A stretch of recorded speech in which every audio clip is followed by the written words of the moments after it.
Welcome to Cats and Rats Podcast, covering your Florida Panthers. Hey everyone, welcome to the newest episode of the Cats and Rats Podcast, episode number 66, Mario Lemieux edition. I'm going to do the little Yarmer Yager salute for that one. I'm your host, Kirby Lupo, joined alongside my co-host, Cody Stevens. Nick Levine is away right now in Tennessee, but sends his regards and wishes he was on this episode as we are welcoming back to the Cats and Rats here Rod Pedersen, host of the Rod Pedersen Show and host of the CatsNBolts Podcast.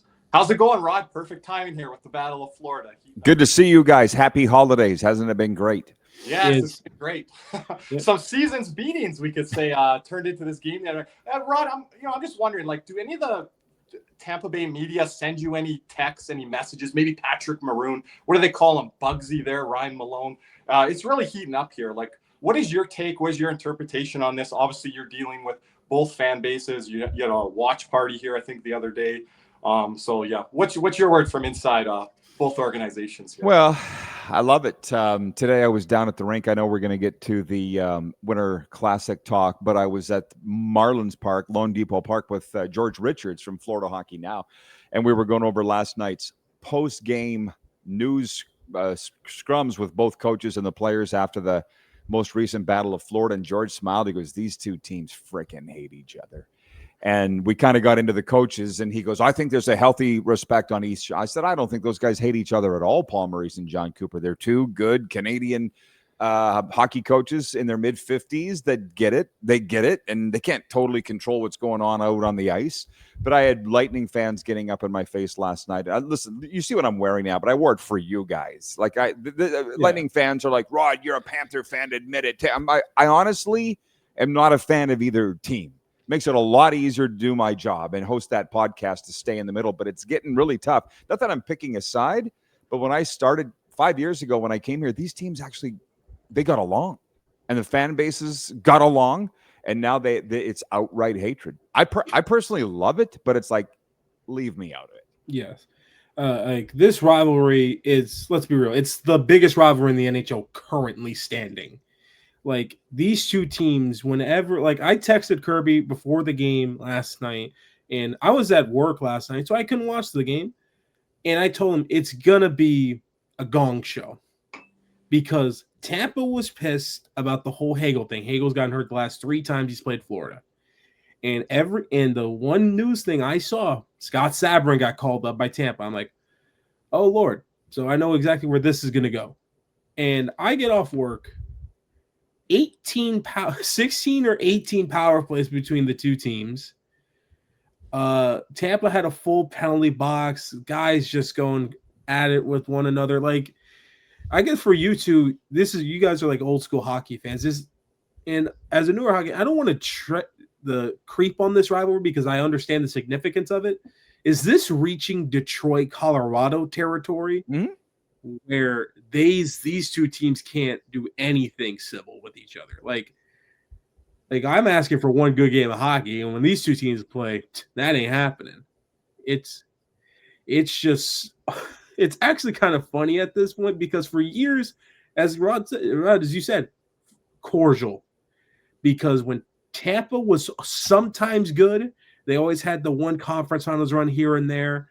And then, they got better in 2015 where they made that cup final run. The Panthers were never good. So this was never really a rivalry. It was always Tampa being the class of the state of Florida. Now, completely different. It's starting to feel, because I think really Tampa's starting to understand now that they're losing that superiority over the Panthers because guess what? The Panthers have now 2 cups. Instead of 3-0, it's 3-2. Conference championships, I think Tampa's at 4 or 5. So 5, yeah, because the Panthers are at 4. And the Panthers starting to creep up now. Both teams have a President's Trophy. And the funniest thing is just the Twitter exchanges from both fan bases. And I want to ask Rod that. What is your views on Sabourin here and I know on the Panthers side, and I hear that a lot more, obviously, than from the Tampa Bay perspective, but it's getting to be a bit much. And I thought it was in the preseason there, Rod. But kind of what's your interpretation? Are Tampa fans saying, hey, this is payback and retribution for Hagel? Because you can go way back and see what they were doing with Huberdeau and Barkov. 5 yeah. Right? I get a kick out of All of it, which is another. I have yet to blow up the meme yet, but I'll probably do it tonight. What Paul Maurice said after last night's game about George Richards, asked him, how do you feel about these marathon games? And is it a tough time getting into a flow with all the lengthy delays? And Paul goes, I'm kind of used to it with these guys, i.e. the Lightning starting jet. You know what I mean? But it's like you go back to the day, it's what made Sam Bennett into the animal that he is. Was the Lightning running them out of the rink. And Pat Maroon, you brought him up earlier. The Lightning were the bullies, and then the Panthers, what do? You pump weights, you get big in the gym, and you come back and you take it out on the bullies. That's exactly what's happened here. They became the bullies because they learned from the bully. Right. And when you ask about the Lightning with their fans, I can spot now a mile away a troll. And so I don't even engage. Yeah, they've gotten very loud. And you're right, Cody. They can't handle being on the bottom end of this rivalry now. I don't know how long it's going to last. And you can sit here and start brawls and all the stuff in the regular season or even the preseason as we saw. The tail of the tape is what's happened in the playoffs the last 2 times these two teams have met, and the Panthers have wiped their hands with them. It hasn't even been a series. So I hope they meet again this year. Odds are they probably will. That would be awesome. Yeah, and Rod, I just want to add, before we move on here to Winter Classic talk a little bit, I was surprised over the lack of response from John Cooper in the last 2 playoff appearances against the Florida Panthers, not starting antics and things that I remember back for 5-6 years ago. Maybe he didn't have the team for it, but now calling up all these AHL players and Tampa fans coming back at what's Greer and Gadjevich. Well, Greer was a semi-regular in Calgary, and he's not pushing 29, 30 years old. He's worked his way into the Florida system and a really good hockey player. Go look at his numbers, former second-round draft pick. So, again, if they're going to say Greer's not stepping up or whatever, yesterday Marchand's down there in a scrum, and he's trying not to get a penalty. You know what Tampa's trying to do and John Cooper's trying to do? They're trying to take Brad Marchand out of the game for one of their AHL replacement fringe players and do that little trade-off. And Florida's not buying into that. And, the response now is Florida's not stepping up to the challenge and fighting Sabrin. Well, Sabrin today stood up to Arbor Jacka and the Montreal Canadiens, and we saw the results of that today, getting knocked out and taken out of the game. So again, I don't think Sam Bennett has to do that. I don't think Matthew Tkachuk has to do that. Panthers, we're not saints. We agitate. We do things for sure. But if they're going to say all the Brandon Hagel stuff, again, go back through the history of time. Kevin Connaughton having to drop the gloves when, John Cooper brings up a whole line of AHL players. And he's doing it again here this year, Rod, and even in the preseason. Which I think is awesome. I do. I go back to, it's awesome for the rivalry. What's the point differential between the two teams? The Lightning pulling away a little bit after this weekend. So they get 4 points here. I think we're 5 back of them. Yeah, and they were 1 up going into Saturday night's game, but they got a pair of wins here. So we're 7 back now. Yeah, but and the Lightning have contended with their injuries too. So, it's not just them beating up on the undermanned Florida Panthers. I think, where we started this was talking about the rivalry. It's red hot. I pray that they play in the playoffs every year. I mean, we all know this is where rivalries are born. It's through playoff meetings. Period. End of story. So, I'm still waiting for Vasilevsky to just ride off into the sunset. But if you watch the game Saturday night, he out goaltended Bob. Anybody that was there would tell you that. He's still all that until we see otherwise. So it's just whenever Florida and Tampa meets, if it's A versus A, it's Bob versus Vazzy. And Kucherov was unbelievable in the game Saturday night. That's the first time he's done that since the Matthew Tkachuk era, I would argue, Ron. Well, he was goalless in the playoffs last year against the Panthers, right? So last 2 playoff runs. Yeah, last 2. So I don't know, man. It's setting up for a very fun and exciting fifth playoff series now if it happens. It's hard to believe it didn't happen for 30 years, and now it's happened for the last 5. Yeah, I mean, we were garbage. Cody tied it too. I mean, we were garbage. I mean, there's no other way to put it. It's more on us than Tampa. Tampa was there. We were never there. But the first 2 series, the best series period was the first one, which was when Tampa won in 6 in 2021. Go back and watch that game one, Cody. That was probably the best game of the series. They said that was the best game of the playoffs that year. Yeah, and that was probably out of all the playoff games played between those 2 teams, that one's probably the best one. And then that was the best series. 5-4, 6-5. 6-5. Braden Point, breakaway, 1 minute left. Remember yesterday. And then And then the other series, it's been really not really that much of a matchup because remember they swept Florida in 4. Florida scores 3 goals in 4 games. I mean, you're not winning. You could barely win 1 game versus Lightning scoring 3 goals. You're not winning. You're not beating them in any way, shape, or fashion. Scoring 3 and 4, and then the Panthers get Matthew Tkachuk, and guess what? They win in 5 and then 5 again. Yeah, pretty pedestrian too. There's not a lot of stuff. Well, there was stuff last year. There was antics last year, and that's what they want. But though, I wonder if Tampa's going to start trying to beef up their bottom 6 because I think that's the biggest issue with them is like when they are fully healthy, they can't really bully the Panthers like they used to. They don't have the Jan Ruders or the Zach Bogosians anymore.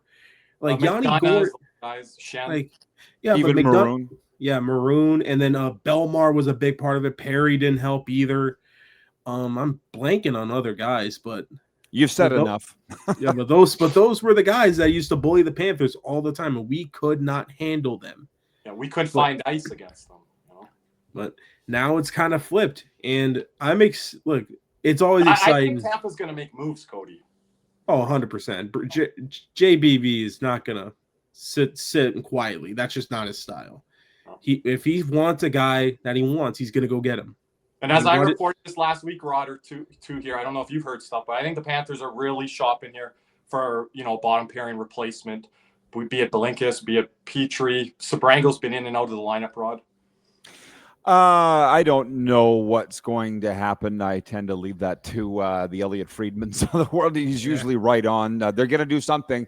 I mean, I sit in the press box every game and with the hockey guys, and they all feel Bill Zito is not afraid to do something, but to sit and pick it up. Like Elliot Friedman, a week before they acquired Seth Jones last year, nailed it. And when Friedman said it, I was like, oh, it's coming. And what a move that's been. Hey, the Florida media was hearing different things out there. We had on a couple reporters, so that was going on. I never heard nothing on it. It was between us or Dallas, if I remember correctly, for Seth Jones. Yeah, I think those. The 2 names. I mean, the 2 names were Seth Jones and or Erik Karlsson. So, and we ended up with Seth Jones. I think they picked the right one, Cody. And a better deal too, a better financial deal. Yeah. I would have liked a little bit more retention there, but Rod, they got some retention back, and you win a cup. You don't really got to talk about that deal being a win now. Yeah. Look, once you win a cup with that guy, the contract he has is irrelevant after that. Unless he signs another one. Then what I didn't like was them giving up Spencer Knight in the deal, but I also realized you got to give up something to get something.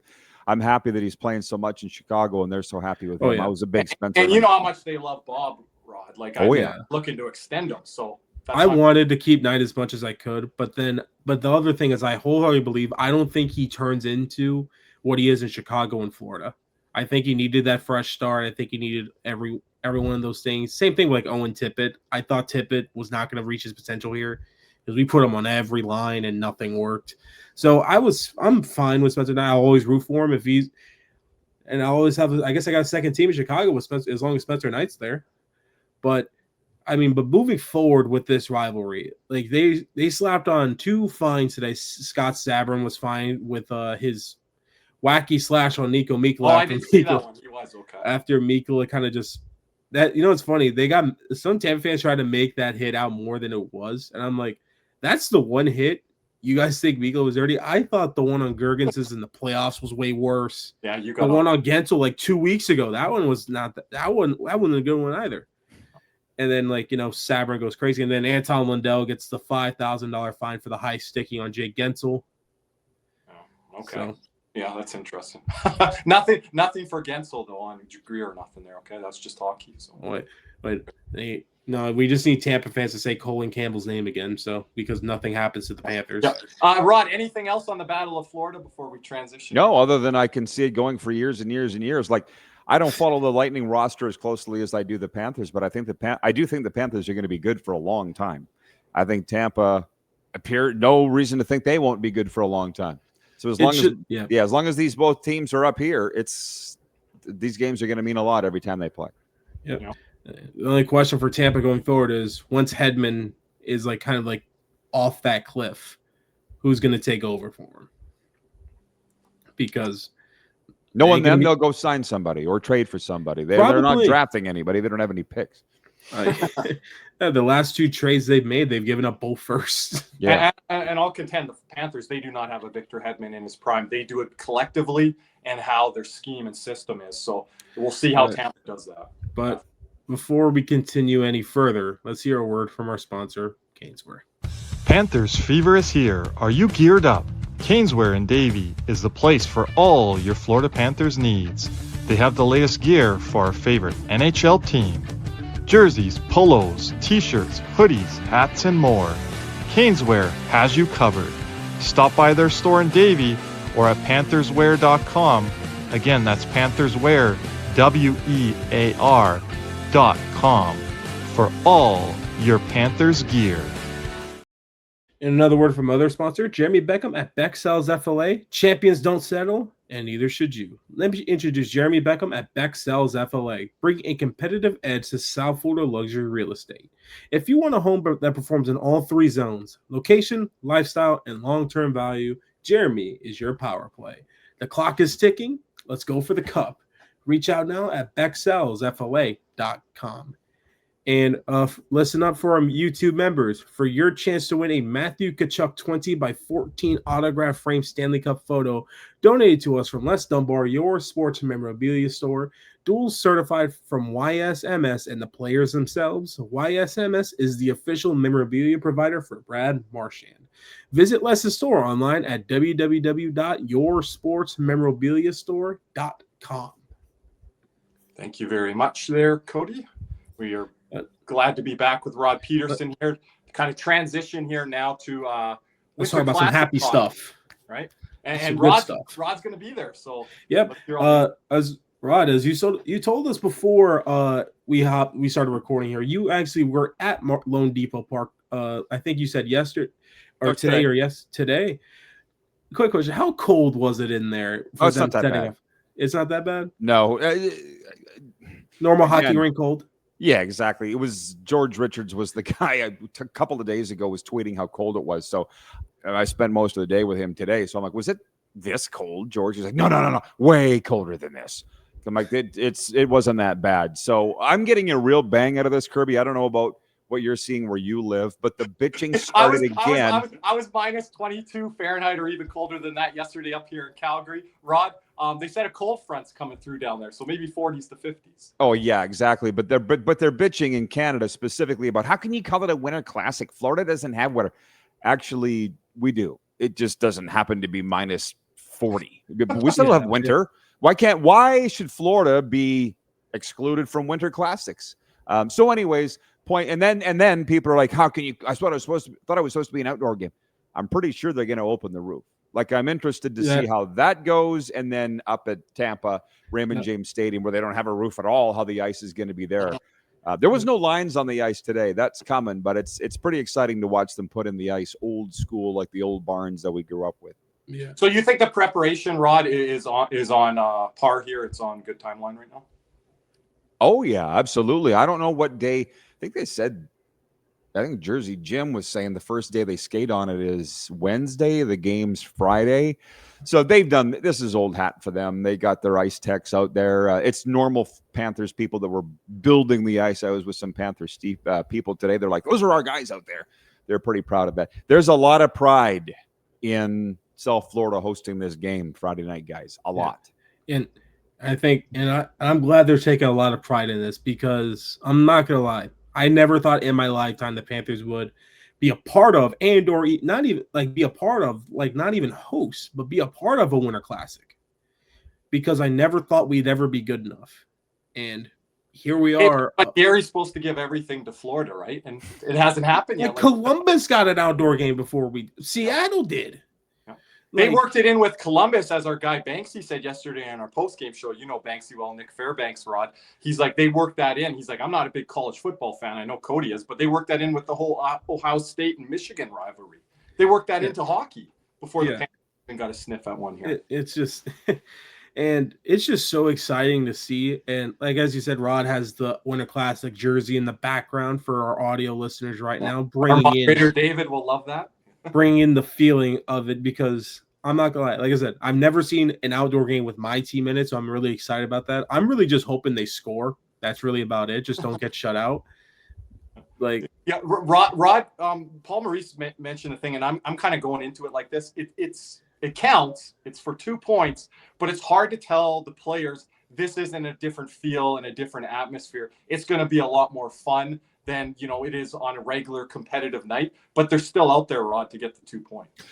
Yeah, he's coached in multiple, whether it be outdoor games, also global series games. They are special, but look.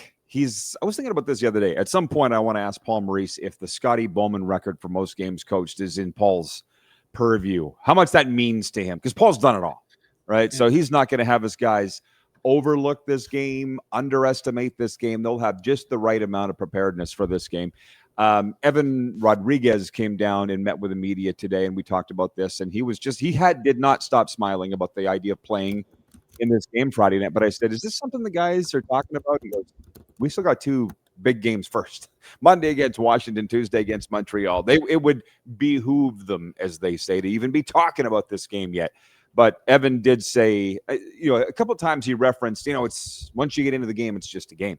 And I said, is that for real? Like you forget that you're playing an outdoor game? And he goes, when you're on the ice, when your time is up and you're on the ice, you don't think about it. But when you are sitting on the bench, you're looking around, or you're walking out of the dressing room out to then it's big, right? So yeah, that's huge novelty for everybody that's involved in this. Yeah, it's that like kind of push and pull there, that when they're out there on the ice, like you mentioned, it's like a regular game, but all the other ambiance and in between intermission, coming back out on the ice, that your preparation time is a little different and all that.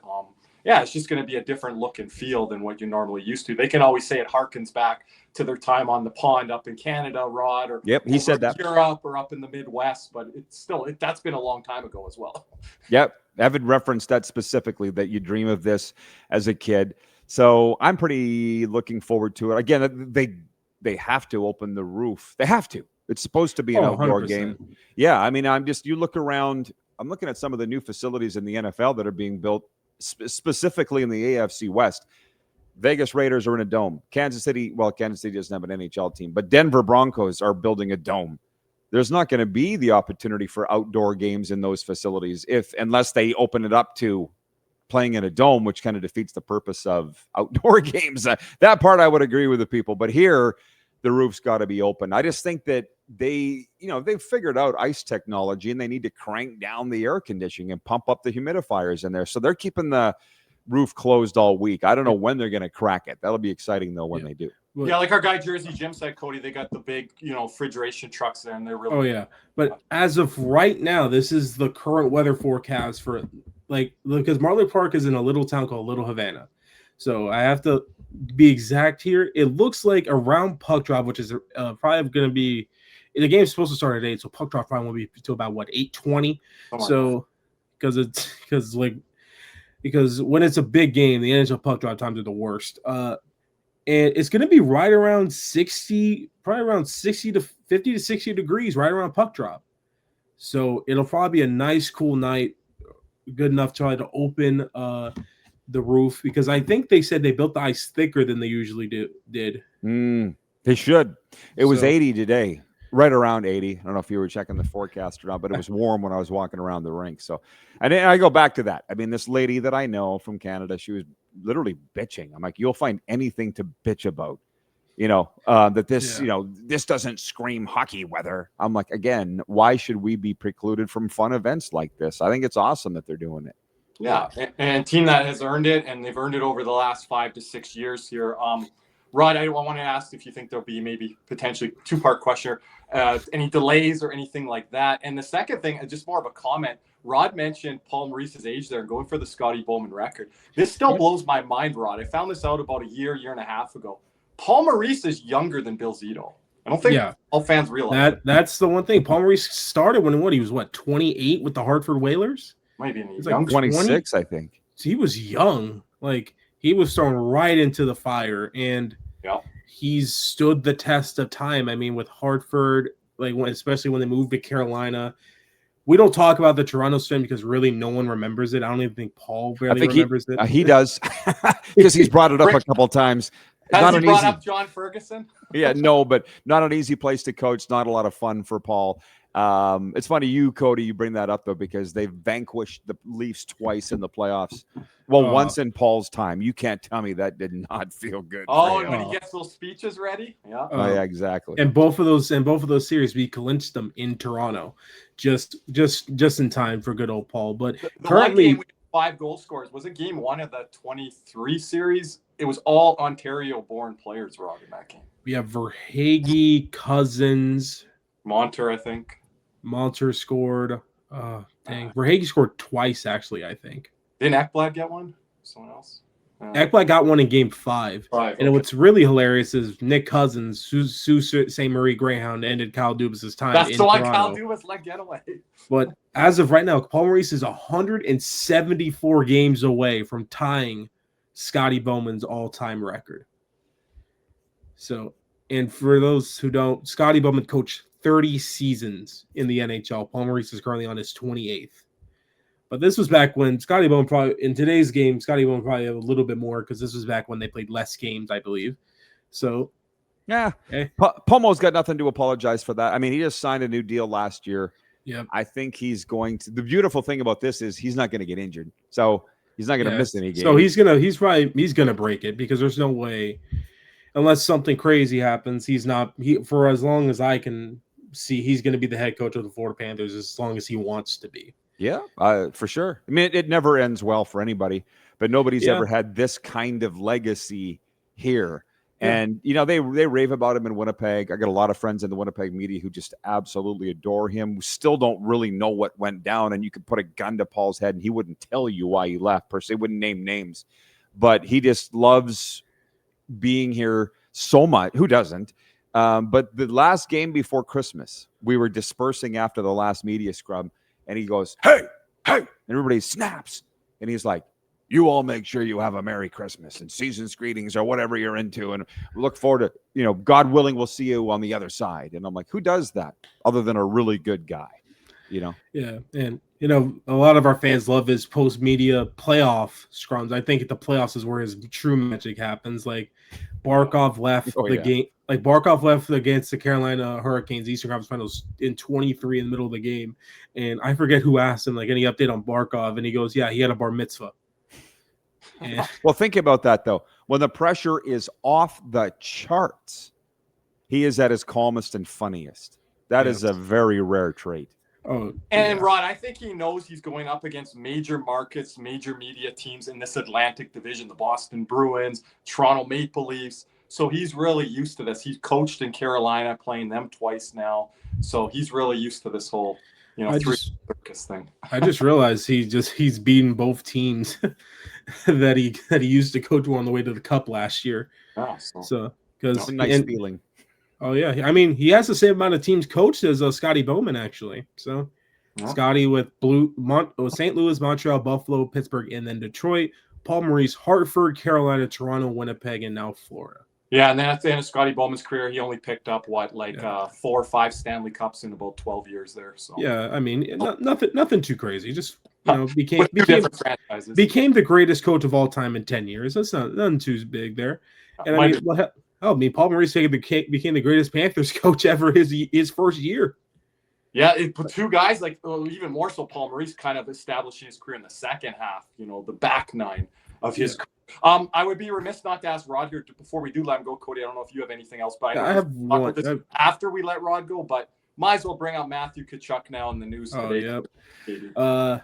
But for those who don't know, Mr. Matthew Tkachuk has returned to practice. He's in the yellow non-contacts. As you know, the Panthers, we are red. Our non-contacts are yellow. So he was out there skating today as I pull up the tweet from Jessica Blaylock here. Okay.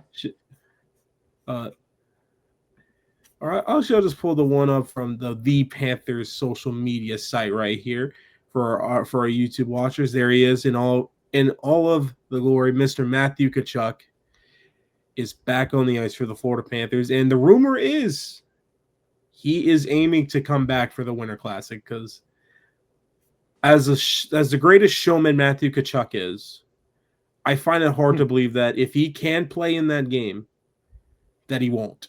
Now, Rod, come back for that game, or should he come back maybe a game prior to? What's your feelings, thoughts here? Well, I'd like to see him come back Friday, but I don't think it's going to happen. I mean, I don't know who's saying what, and I didn't go to practice today, but George Richards was there. And apparently Paul Maurice said, I haven't seen the clip, but he said, this isn't a guy that needs accolades. He's got his Stanley Cups. He's got all his awards. He doesn't need to make a grand entrance or a grand return. That's not what this is about. And as a matter of fact, what I know for a fact Paul said was, we'd rather not rush him than make a splash for the sake of making a splash. I don't think he's going to play. Cody, I think it's different than the Olympics where Matthew Tkachuk on his podcast, he's been really pushing for the Olympic return. The Olympics are the ultimate goal. However I feel, whatever the ice condition is, I'll skate on the Atlantic Ocean. Cody, I think it's different when it comes to the Panthers and the NHL, sanctioned event here. Yeah, because this wouldn't be Matthew Tkachuk's first outdoor game. He played in a couple of Heritage Classics when he was over there in Calgary. So I guess this kind of event's probably it's big for him, but it's not probably like eye-opening as it would be for Anton Lundell or Aaron Ekblad, Sam Reinhart, guys who are playing in their I think Reinhart maybe actually played in one. I'm not too sure. But I think Buffalo may have gotten one. And Rod as well here. Are they going to bring Tkachuk out there for all the events, all the happenstance, even as a game time decision? Of course. Skates around. I think it was it in the playoffs last year? No, he was playing in the playoffs. It was after Four Nations face-off. They were he flying went to Jimmy Kimmel. Yeah, he was out on Jimmy Kimmel, for God's sakes. This guy will do anything. Cody got a big debate on that one, Rod. Well, we got heated. Yeah, because I tried to say, hey, he's the face of American hockey. They're trying to push hockey to the Americans. I know, and they did bring the silver medal, not the gold. Usually, when America wins, it's going to be gold this year. Don't worry about that. Give it a couple months here. But we're going to get you up, Rod, in February. We would love to have you by. Good. But hey, I'm excited. But the Olympics are Matthew Tkachuk's ultimate goal. We said in the off season, and it's still the number one thing. The Olympics are the ultimate goal because I know for a fact Matthew Tkachuk is a competitor, and all those Team USA guys are competitors. They are not happy about what happened at Four Nations last year. They had the lead. They had the 2-1 lead, and Canada ended up winning it. But Rod, I guess my next question is you were talking about the one thing I'm actually looking forward to about this Winter Classic is this is so really minute, but it's the national anthem for it, and it's something that I think is very big with the outdoor games. Just the whole you have the fireworks going on in the background, everyone's just standing. It's a big kind of unity kind of thing. But I guess my question to you is, out of all the outdoor games you have seen, is there any couple that are your favorite games you've watched in the outdoor? Yeah, well, one that keeps popping, I'll stop you right there. One that keeps popping to my mind is one in Regina, Saskatchewan, Canada. Winnipeg Jets, Calgary Flames, and Mosaic Stadium, the home of my old football team, the Saskatchewan Roughriders. Went to overtime. The Jets won it. It was amazing. And to be honest, I've thought about it so much this week just because of the one here. I wasn't going to go to that game.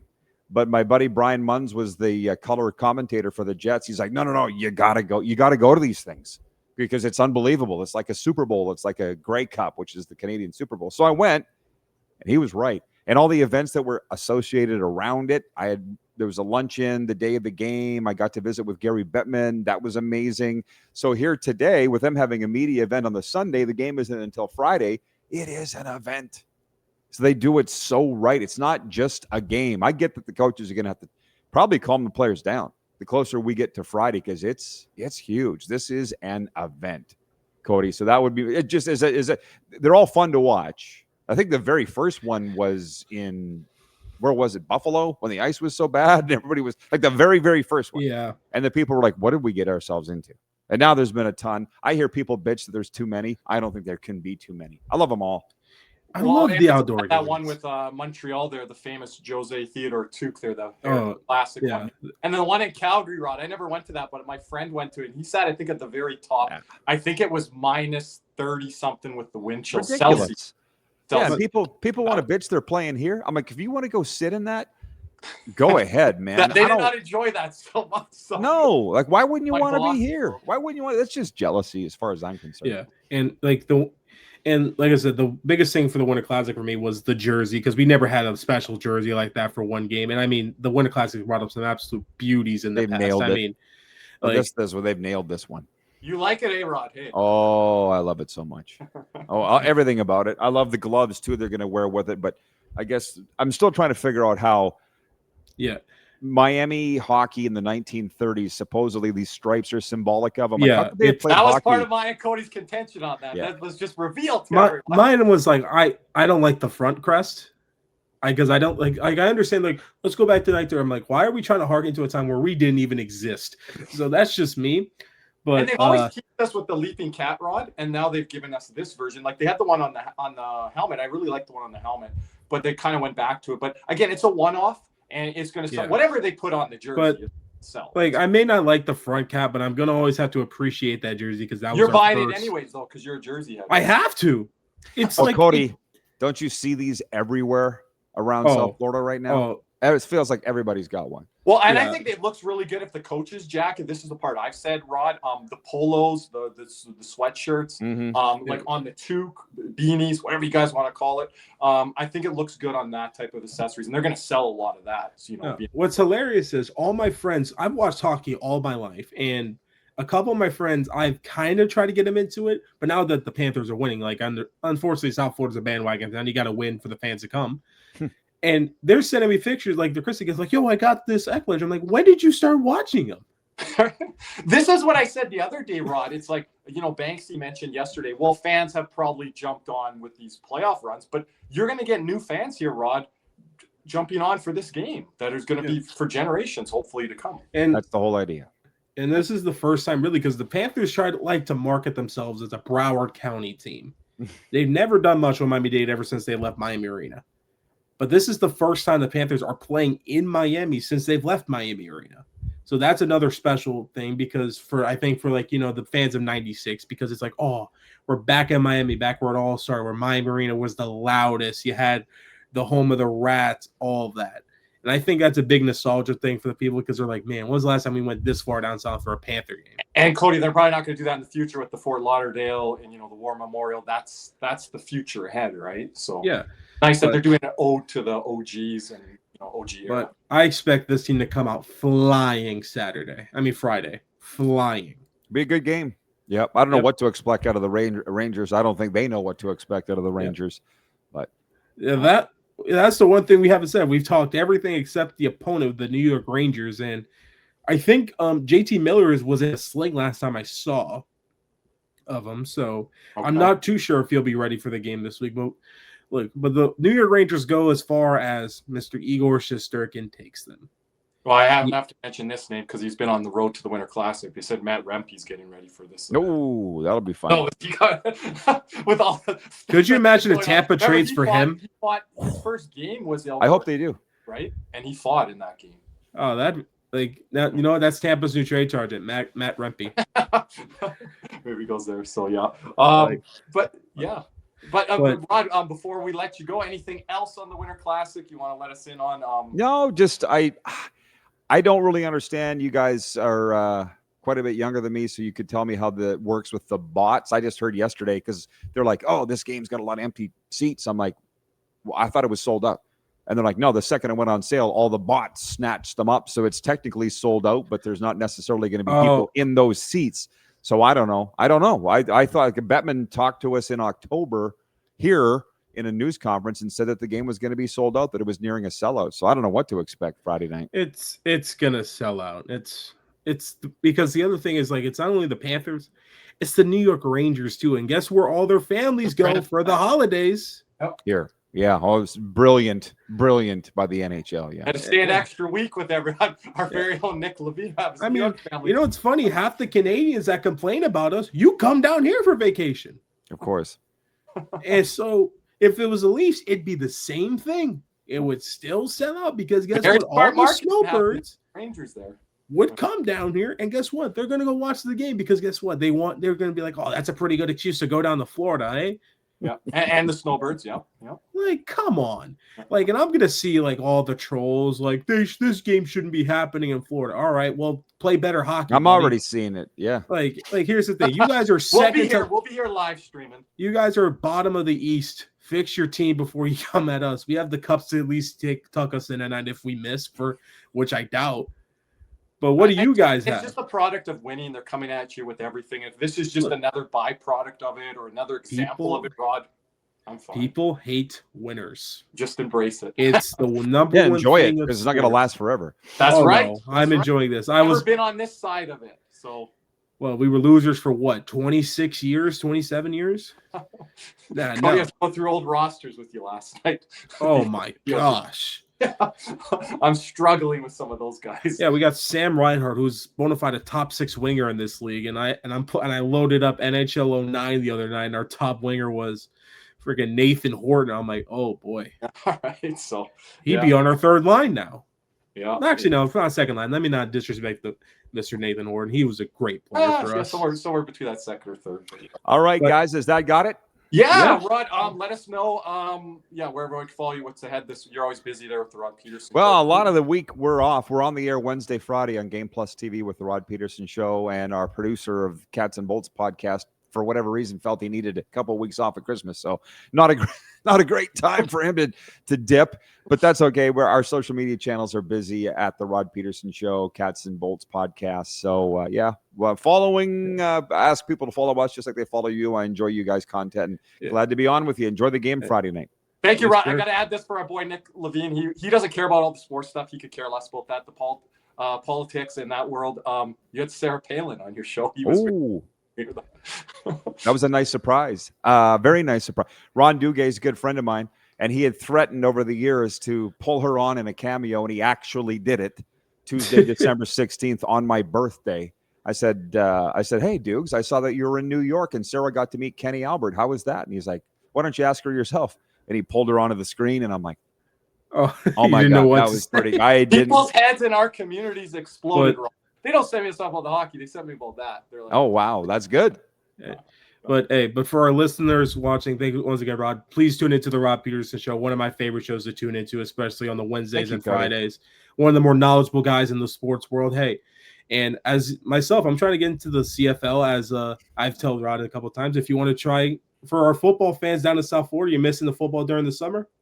Hey, Rod's very knowledgeable in the world. If you want a little how-to guide on how to root. But look me up, yeah. but Rod, one of the best guys in the sports world. We appreciate you for joining us here today. Appreciate you guys. Yeah, Happy New Year, fellas. Yes, sir. Have a happy New Year. Enjoy the game on Friday. Thanks, you too. Take care, Rod. But Kirby, but looking ahead for the Panthers this week, we have a back-to-back. Look so far ahead here, Cody, to the Winter We Classic. got the game tomorrow, so. Yeah, we should be back on the Spaces post-game show for that. So all of our podcast listening audience, join us over there on the X platform. And then we'll probably be on YouTube for the Montreal post-game. And we're going to be live streaming the New York Rangers game. So join us on the YouTube channel. If you haven't joined us yet, perfect time to join us January 2nd. But as of this recording, the Panthers are sitting tied for the second wild card spot. The Panthers winning a lot in regulation do help there. I think they do. They are second in the Eastern Conference in regulation wins, which is a huge thing for the time. There's a lot of teams with overtime losses. There's a lot of overtime games here, because I'm looking at teams with 13 regulation wins, 15 with I didn't realize how much overtime was happening. Like the Panthers only have today, as of this recording, the Montreal Tampa Bay game turned into a 3-point game, which is a real killer. And when that happens at the end of the week, the Sundays, that it sucks to see as a fan, because you're going into that Monday, Tuesday game and you're like, we lost some ground there. And they can only look at themselves here, losing, 4 points from the Lightning over the weekend here. And as of this recording, in the other divisional game here tonight, the Leafs and the Red Wings are both tied 1-1 at the second intermission. Yeah, and the Leafs, getting a point in that Battle of Ontario matchup against Ottawa there. Detroit's still up there. Montreal's bumped back up. They collect a point against Tampa. So that's kind of the race within the top three. Panthers, as of this recording, have sitting right around that wild card 2 bubble. But, I think that little streak they put together there, Cody, on that West trip, that was big. That Utah win, that Dallas win, that alleviated a lot of pressure after those home losses. It kind of just like slowed everything down, and we're like, all right, we're back in it now. Yeah, we can look forward to the timeline of Tkachuk. We're not going to have to rush stuff. And remember on our last podcast episode or two, Cody, and you weren't wrong on this. You're like, Matthew Tkachuk's going to have to come back, hit the ground running with us losing all this ground in the Eastern Conference. But them able to win those games on the road, able to build that up before Matthew Tkachuk comes back, because he's a road warrior. And some of the games and arenas we're going to go into with Matthew Tkachuk, he's going to add that momentum now. Yes, but because like I said, the Panthers had a tough road stretch to start, but I think on those road games, that's where you miss Matthew Tkachuk, because he just feeds off that villainous energy all the time, the booing and stuff like that. He makes better on the road. He makes Verhaeghe better on the road. He opens up things for his line mates. The power play, even sometimes when he infuriates us on the power play, I think he's a little bit more locked in and dialed in on the road. Like, go look on the power play, little small area plays, Like last year, for example, we had a 2-goal deficit versus Pittsburgh in Pittsburgh, and guess what? Matthew Tkachuk scores 2 goals to tie that game up, one including on the power play as well.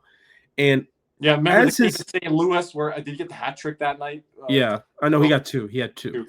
So but as his return is imminent, I guess we could discuss this really quickly, because I know this question is going to be asked to us. Where do we see him slotted in the lineup when he does come back? Well, you and I have a little bit of different take on that. Do you want to give yours first? Yeah, I'll give mine first. So, as of right now, what I'm feeling is, because the second line, Bennett, Marchand, Verhaeghe, I think has been absolutely going the last couple weeks. You could do a couple of things here.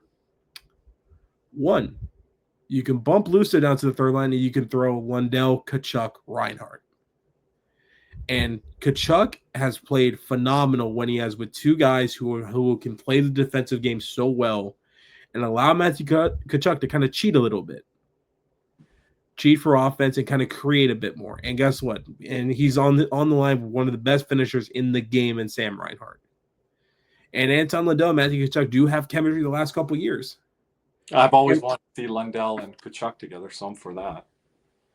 And with Lusto on that third line becomes a little bit more of a defensive third line, kind of, if you want to try something different. But there's a bunch of ways. You noticed something the other night, just to jump in, Cody, to your point. They moved Verhaeghe down during the game, and I think you missed the game, like you mentioned earlier. And Mackey, they bumped him up. So, again, I don't know if that Marchand, Bennett and Verhaeghe line is just going to stay together through, Matthew Tkachuk, maybe for a couple games. But again, within a game there, Verhaeghe dropping down, Bennett finally his place picked up, where hopefully he's going to maybe stay in the top 6 now. So yeah, again, I think you just put Matthew Tkachuk on that. I don't know what you call it now, 1A, 1B line. If you have a line of Reinhart, Lusto, and Lundell, and you want to call that your second line, and then the line of Bennett becomes, your number 1 line because you have Tkachuk on there now. Yeah, but the thing is, we have to think about it like this. Luso's got to move here to the third line, in my opinion, because you're going to have one. I can see Tkachuk actually starting on the third line now to start to kind of get him back into things. You really see that? Okay. There's a world of it. Interesting. There is a world of it. Interesting with all the injuries and, Barkov not being in the lineup, that he would start on a third line. Yeah, but it's just more of just ramping him up or whatever. And the way Erod has played this year, I think they can get it going here. My contention has always been when Tkachuk comes back in the lineup, they're not easing him back in.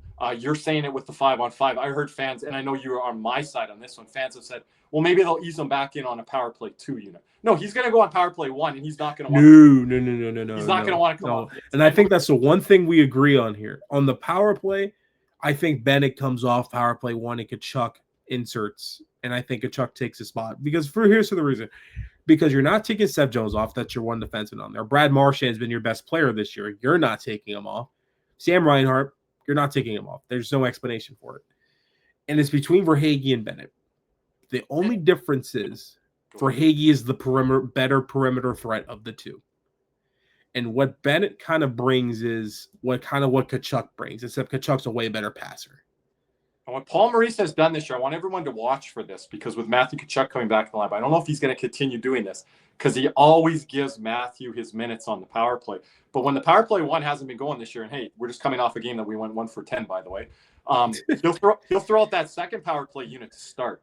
That'll be interesting if, like I say and predict, Matthew's going to be on the power play 1 unit, that he's going to be switching and rotating that in and out. I don't like him doing it at times when you're getting a guy like Sam Reinhart not out there on the ice, for example, or you're mixing and matching different guys. I think when Matthew comes back, it's going to stabilize that first unit a little bit more. And you got to run Marchand, Reinhart, and Tkachuk out there. And it could be Jones, but sometimes they might rotate Ekblad in there. But it's got to be those 3 guys, and then you could say the 4th is Verhaeghe or Mackey. But those 3, you got to be throwing them out there for a minute and a half.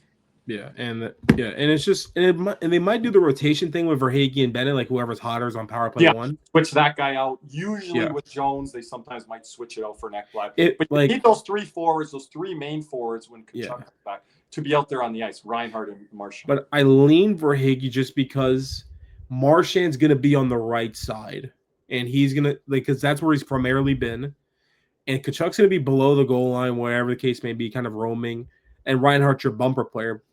Verhaeghe's better on that left side because he scored a couple power play goals from there already. Cody, I'm really looking forward to Matthew Tkachuk. And I know fans get mad at us because, well, we're critical of guys. We're doing these games game in, game out. Okay? We're doing these post games. Matthew Tkachuk doesn't always have a great game, and sometimes we get on him on the power play. But I am looking forward. Did they not hear us 2 postseasons ago? To get Sam Reinhart the puck in the bumper spot. Do you know how many shots recorded Reinhart had against Tampa Bay? I actually didn't look at this. I'm going to say 2. He had 1 from what I saw. 1. Through 10 power plays? That's what I saw. 1 shot recorded by Sam Reinhart. It wasn't like he was missing the net left, right, center. He wasn't getting puck touches. So when you bring Matthew Tkachuk back, in that Gretzky office, below that goal line, he's going to get Reinhart. Reinhart's got to get the touchies. Got to get him. Right? And that's what I need to see. And that's why I'm looking forward to Matthew Reinhart Tkachuk. Needs to be at around 4 shots a game minimum. If we have 10 power plays, got to be at 10 shots. Got to have a shot of power play. That stat was crazy. I didn't have that on the post-game show, but I'm pretty sure on that 1 recorded shot on 10 power play attempts. That wasn't even a thing. I just looked at what happened on the goals. Because, on the first one, I looked at it, and here's the thing. I watched back the film here, and, the shorty. And this is kind of why I'm leaning Bennett off the power play here, because of this play. You can go back and look, and I'll show exactly what what I'm talking about. You can show the still frame on it this week on our post. Yeah, so I can actually pull that up for everybody. But this is one of the reasons why, Verhaeghe might be better on probably might be a bit better on the perimeter side of the puck. Because Carter Verhaeghe has the best wrist shot on the team, if you ask me. In terms of the wrist shot here, just give me one moment here. Yeah, Cody's just going to show the audience what here on the YouTube channel side. Yeah, I still think Barkov has the best shot on the team. You could say wrist shot. He just doesn't use it as often. No. But as you can see right here, all right? And so this audio audience as well. This is for the audience. I'll explain. So on the clip here, we have Reinhart on below the goal line, along the boards right here. And for those who have watched our power play through ever since Paul Maurice has been here, what has our power play worked on? What is our power play kind of foundation is? Along the boards. Whenever we are trying to reset, it's along the boards every time. And in the clip right here, right before this, Bennett feeds down to Reinhart right off the boards here. And Verhaeghe's the inside man, so he's going to be the bumper, and Seth Jones is off the screen up top. Bennett has to be on the boards here. Has to be. And he's what, 2.5, 3 feet off of it here? Yes. 2.5, 3 feet. And Reinhart kind of on Reinhardt's part, he did kind of blindly throw it there. But I didn't like the pass from Reinhart. That was my contention. But on the system, a guy has to be there. That's the system if we're resetting the puck. And if a guy's along the boards, there's someone else along the boards as well. Again, this led to the Jake Gensel shorthanded. Yeah, this was legit the immediately after. Because here's the thing. Bennett's kind of drifting, and he's covered by a man, and he kind of just stands there. And Reinhardt's expecting to be along the boards. Guess what? Reinhardt feels the pressure, from JJ Mosier, who's on his back right here. So Reinhart, expecting Bennett to be there, kind of throws the pass there. But since he thinks Bennett's there, it's not like a hard pass. So the pass is kind of soft. It's like it's good enough for Bennett to get it, but not hard enough for Jones to kind of get it in time. Yeah. And some people blame the defenseman. Well, they got to make a read with that puck coming up the wall because, like you mentioned, you caught it, and I did catch it, Cody, with Sam Bennett not being on the wall there. So then, Jones is put in a precarious situation. And again, it's not a good situation for any of our defensemen to be put in there. You got a guy like Aaron Ekblad in there. What's going to happen with him? He's going to get caught flat-footed. So you got to make sure that you're really sound with those passes in place. But like you mentioned, you've got to be in the right scheme and your right situation there where, Bennett is off the wall, where he's got to be tighter to the wall. And the thing is, like, he kind of floated there too. He wasn't like kind of like all the way there. Like if Verhaeghe, like if he communicated, him and Verhaeghe kind of communicated that they're switching, because that's usually what it was, because Bennett probably would be in the bumper spot in that situation because he's a better guy closer to the net than Verhaeghe is, because Bennett's like a lot more powerful and guess what? He's better with deflections. And the only roamer guys that I really want is Brad Marchand, which we're going to get used to this with, the infusion of Matthew Tkachuk in the lineup. And then Tkachuk, he's going to be roaming around. But we also get on Tkachuk, too, if he's, throwing a low percentage pass or a cross-seam pass, because now he's out of position. He's not going to get back. And then now it's an odd man advantage going the other way, shorthanded. So Matthew's got to be careful on that now, playing with Brad Marchand here in the regular season. Marchand's roaming and he's probing areas, trying to find different spots. I think Matthew's got to really focus on getting Reinhart touches in that bumper situation. Don't get too fancy here. Don't get too cute. Like, make the simple plays, make those simple reads. And hey, that one goal that the Panthers did score against Tampa Bay, everyone touched the puck. Like that goal in Game 2 in 2023 against Carolina in overtime there. So, is that pretty? Like that. Off the stick, on the stick, right? Sam Bennett off his stick, boom. Marchand back. That simple hockey. That's what we need.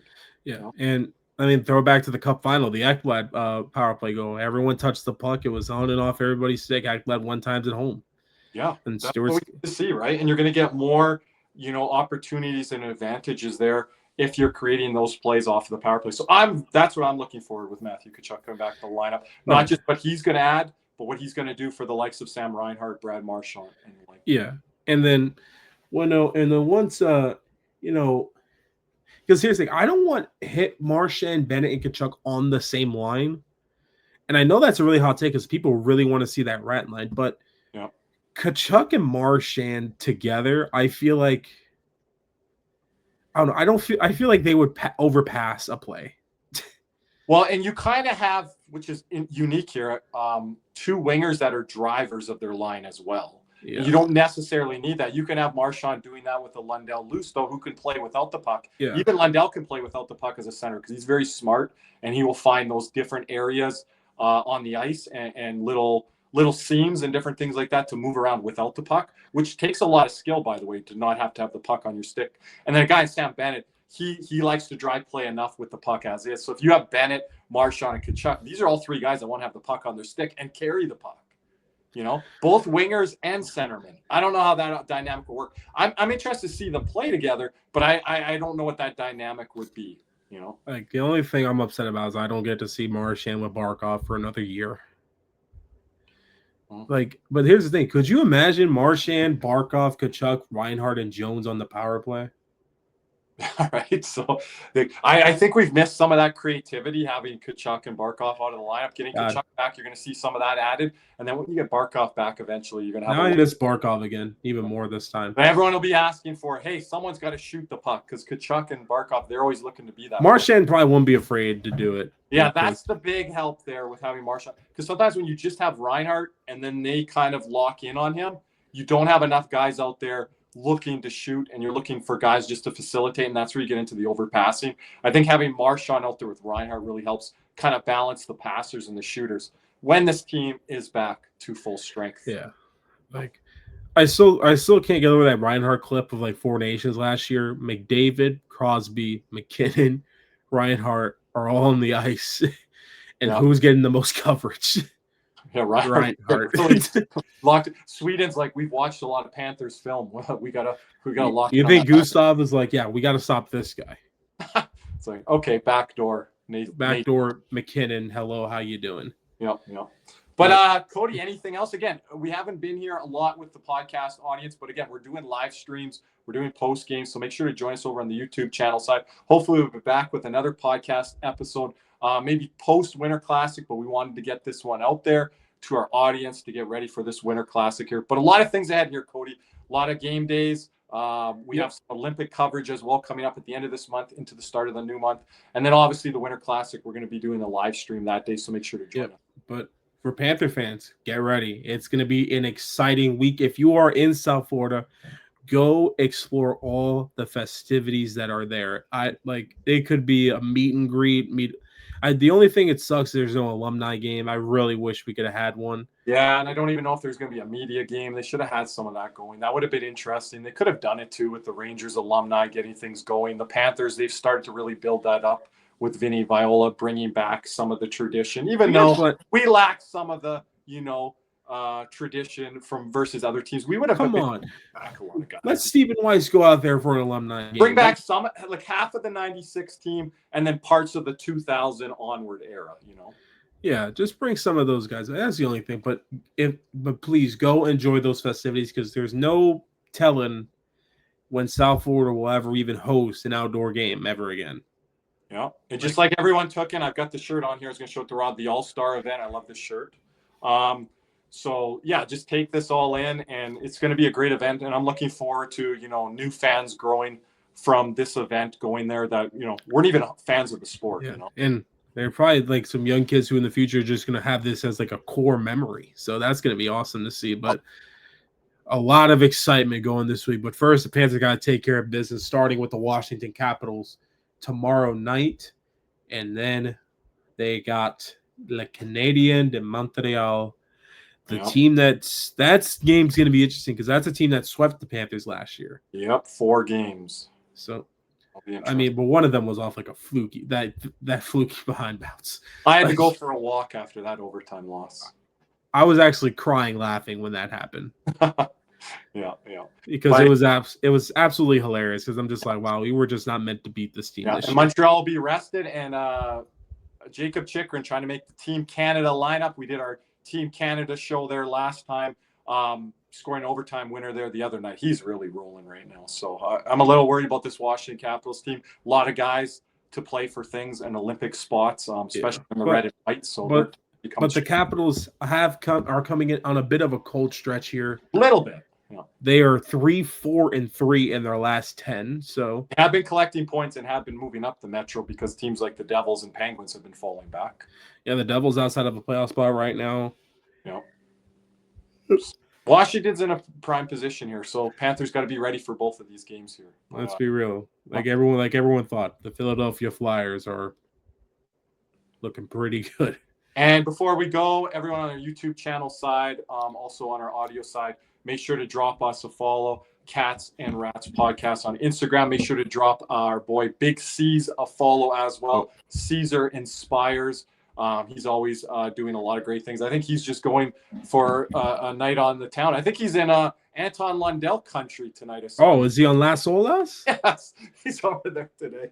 So you never know where C's is. I'm supposed to be talking to him tonight if he's not too busy. We got to get some production stuff done here tonight. So it's been a crazy holiday season here.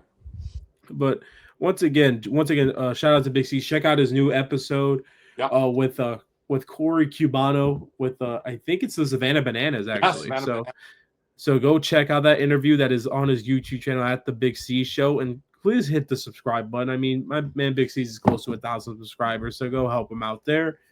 Once again, shout out to our boy Nick, who's in Gatlinburg, Tennessee, currently enjoying reigning in the new year in the volunteer state. And he was fired up about the Tampa Bay Lightning. You guys missed the epic rant he would have had, or 2 or 3. I wish he could bring those rants to the podcast. Yeah. I really wish he could, because Nick on the pod and Nick outside of it, where he's actually letting everything out. Yeah. You guys are seeing a very PG version of Nick. If you do want to see him a little bit more fired up, you got to come over on the YouTube channel side, catch us on the post-game show when Mr. Nick J. Levine joins us there. So you have to see that. Oh, man, if he was on yesterday, he would have been fired up. Shout out to our boy Banksy as well, Nick Fairbanks, for joining me yesterday. Yep. No, and once again, Panther fans, I know though we have a lot of Lightning media out there on the Twitter polls, but for our fan base, we got to let's keep it cordial between the two. Just keep it hockey. Oh, okay. I'm trying, but I'm getting a lot of trolls. So yeah, but I just sent some messages to the Tampa Bay media. It was respectful. But we got to control some of our side, but because some of the things I've seen, I'm not a fan of it. But look, it's hockey at the end of the day. But anyway, but that wraps us up here on the Cats and Rats Podcast, episode 66. Mario Lemieux. Your first favorite player, huh? That was my first favorite player. That line of Kevin Stevens, Mario Lemieux, and Jaromir Jagr. That's what got me in. I'm gonna put you on the spot right here. If Mario doesn't end up with I think it was Hodgkin's lymphoma, does he top Gretzky's record? I think so. If you look at the points per game, the goals per game stuff. Now, the assists was really hard with Wayne. I think that was out of question. But the goals, points, a lot of the other primary records that Wayne had, I think Mario could eclipse that. I'm not saying it would have been easy.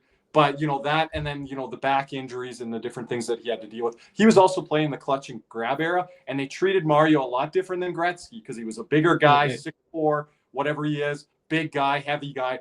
A lot of guys took abuse on Mario. But Mario now the second all-time leader in Penguin scoring, usurped by Sidney Crosby. Well, we'll be seeing him in February.